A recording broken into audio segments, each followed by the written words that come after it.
The purpose of this film is not only to honor the work of Stanley Kubrick, but to launch one of the most compelling visual essays ever made. Film and more recently video games represent a new generation of storytelling, one that accesses the human brain in ways that spoken or written language cannot. Unlike text, film tells stories primarily through images, engaging our eyes and ears and creating emotional experiences compressed into hours. Just think of the collective tears shed for Gone with the Wind. Film and video games develop unique memory pathways as our brains process continuous, flowing visuals. This medium also binds audiences collectively. Through images guided by voice, gesture, and music, film taps into archetypes, symbols, and metaphors that transcend culture, connecting to viewers in ways pure text cannot achieve. Film's advantage over written or spoken stories lies in its ability to engage and shape memory at a level unreachable by text alone. As we delve deeper into this modern language of storytelling, we may find that it resonates with our brain's very structure, responding to the primal symbols and metaphors that film brings to life. The glint of gold, the crack of lightning, each a reference to knowledge or neuron firing, echoes universal symbols. It's your brain on movies. Few directors fully understand this potential, yet they still tap into it, layering symbols, metaphors, and images that speak to us on an unconscious level. In just over a century, film has transformed from a curiosity into a global language of shared narratives. This is only the beginning of what it can achieve. The Ik windows of Palenque face the solstice dawn. Ik, a T-shaped Maya logoglyph, means breath or wind. Combined with sunlight, it takes on layered meanings. The film's poster subtly hints at both sunlight and breath, with color and the open mouth. Both the poster and the T-shaped openings in Palenque share proportional symmetry. The Shining might be the most complex film ever made. It isn't about just one theme. It's a composition of many, each woven together. Isolating any single element dilutes Kubrick's intent. Understanding the film means seeing how its themes overlap. Native American versus Manifest Destiny, mirroring and doubling, linear versus continuum, supernatural versus natural, text versus visual, spoken versus written word, fable versus myth, cartoon versus realism.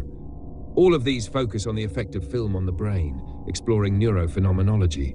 Reversed, it's a nearly invisible contradiction, a visually unifying motion art piece, beyond any structure or ideal ever built, imagined, or philosophized. Forward, it's a horror that slowly and relentlessly draws a man into a series of left-right or upper-lower mirrors, trapping him in the frozen confines of black and white stills. The film's poster hints at this, condensing the entire process of Danny as Starchild on the verge of being flattened into a photograph, a ghost behind a wall. In what may look like a simplified version of Stephen King's novel, Kubrick created a vast and living mystery. It's a ghost story without ethereal spirits or sliding chairs. Ahead of his time, he subtly embedded a complex set of continuity and orientation puzzles as evidence of the supernatural, hidden so well that most viewers rarely notice even one. Through visually dizzying moral and cosmological reflections developed over thousands of years, border control through maps, order through mazes, Kubrick scatters them, then contrasts and flows them with carefully planned, abnormal spatial dynamics. He uses simple effects like shifting props or hidden doors. Critically, his framing, colors and patterns merge and animate within the viewer's unconscious mind. This simulacrum has two sides, bridged by multiple mirrors, some reflective, others symbolic.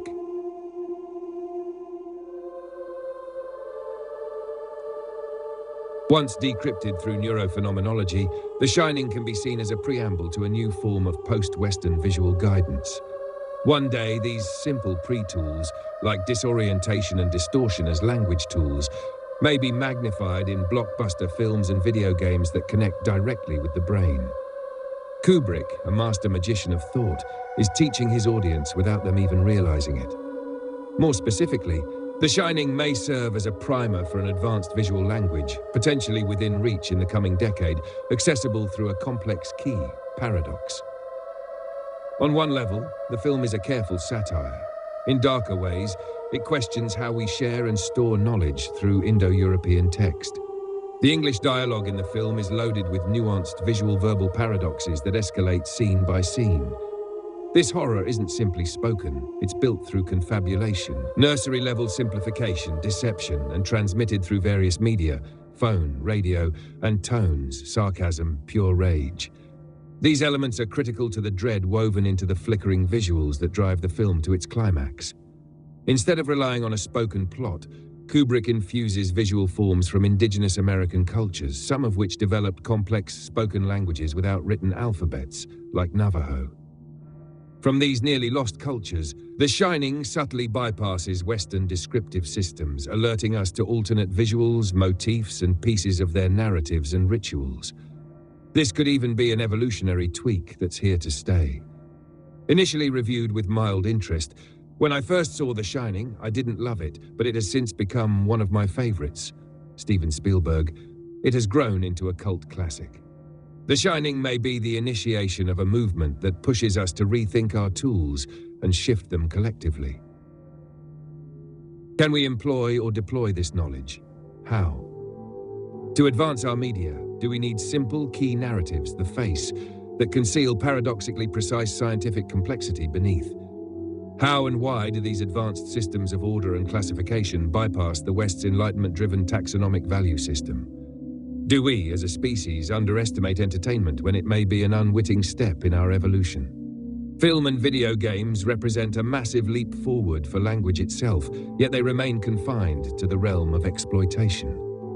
Why does academia limit their study to psychology or sociology when they are revolutionary beyond current fields of study? Why is visual culture just a fraction of what's offered to children in education, forcing them to connect to motion-based experiences on their own, stylized in multiple dimensions and mainly within commercial spaces? At its core, The Shining follows a boy's journey. Its most powerful theme reveals that adults can't read the hotel. They can't sense its danger and are at its mercy. Meanwhile, Danny fluidly navigates it, guided by its visuals, flirting with death until he ultimately traps his father on its other side. Danny plays the hotel. What follows is the how, an excerpted, highly detailed guide to The Shining, filled with nearly hidden abnormalities. If you're impatient, just skip to press play. These abnormalities are things most viewers are entirely unaware of as they watch, but once noticed, they become glaring reminders of how captivating motion media can be as a new language, the first assembly language of moving images. Film, now over a century old, still has a messy, evolving syntax, full of continuity issues, but in the hands of a master like Kubrick, it may be transforming into a high-caliber tool. Why construct a ghost story from shifts and discrepancies? If a movie can convince you something is real while showing it's fake, then it can play more directly with meaning and perception, even in your subconscious. Some discrepancies are now pop-cultural glitches, like the Grady ghost who appears with two different first names, Charles and Delbert. Is the hotel organizing alphabetically? By leaving this unresolved, Kubrick triggers an unconscious search within the audience, offering his only clear breadcrumb. You might assume many of these glitches are unintentional errors, but the repeating patterns are deliberate. The film is crafted like a woven rug. Kubrick alternates discrepancies between upper and lower, or inner and outer, layers challenging the viewer's logic in ways they aren't expecting. Your disbelief, even after multiple viewings, may eventually lead you to ask, how did I miss that? If this analysis is intriguing, viewing the film just before or after reading it is essential. This is an exploration of memory and the artifacts memories become once they're stored and forgotten.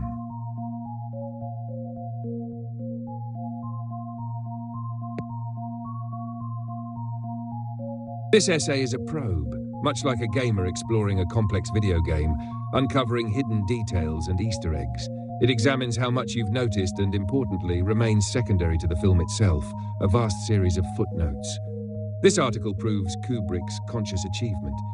He created something beyond simple storytelling, a new language of motion-glyphs, where shadow and light connect, disconnect, overlap, and contrast symbols and signs into what could be new sentences of celluloid and light.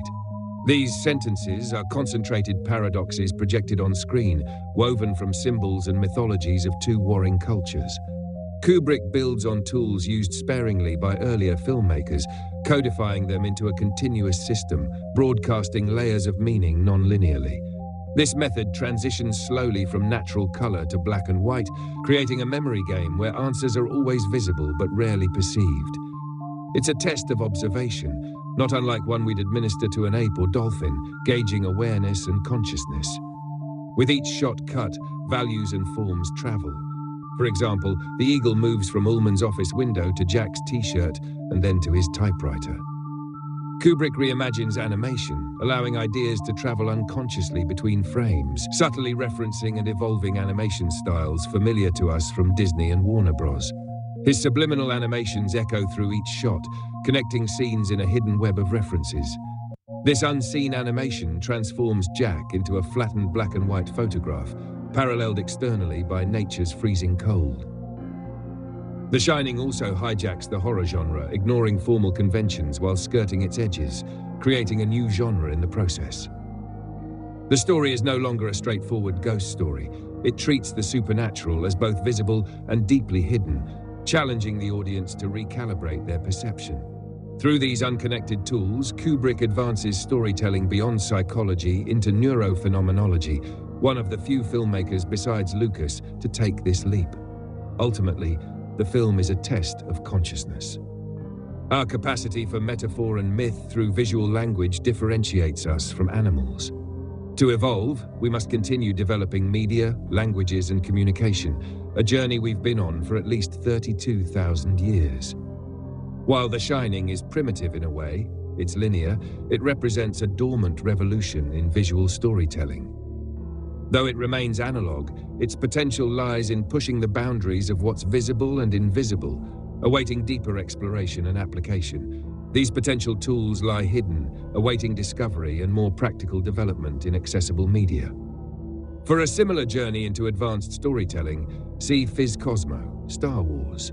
Note, these notes represent only 50% of the total data for discussion. Many layers are mentioned here, but are presented only in brief examples. Wall hangings, framings, forms, corners, patterns, and colors are highlighted selectively. The introduction below, normally 12 pages, is truncated to 6 paragraphs, leaving some provocations disconnected and incomplete. Many are implied on screen or hinted at in dialogue. For instance, did Kubrick cast Jack Nicholson and Danny Lloyd because they share their characters' names? Probably not. But does it add to the film's mirror duplication theme? Absolutely.